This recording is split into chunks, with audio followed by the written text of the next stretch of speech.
rib মাগরিব মিম গইম জাবার মাগ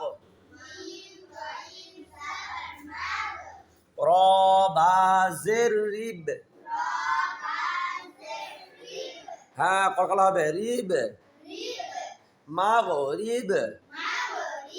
মাগরিব এখানে কি গইনটা কলকলা অক্ষর না কফ ক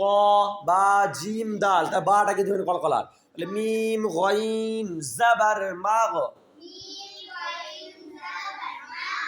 এটা মাগ কলকলা হবে তাহলে কলকলা করছিস তোরা মাগ পড়বি মিম গইন জাবার মাগ র বা জের রিব মাগরিব মাগরিব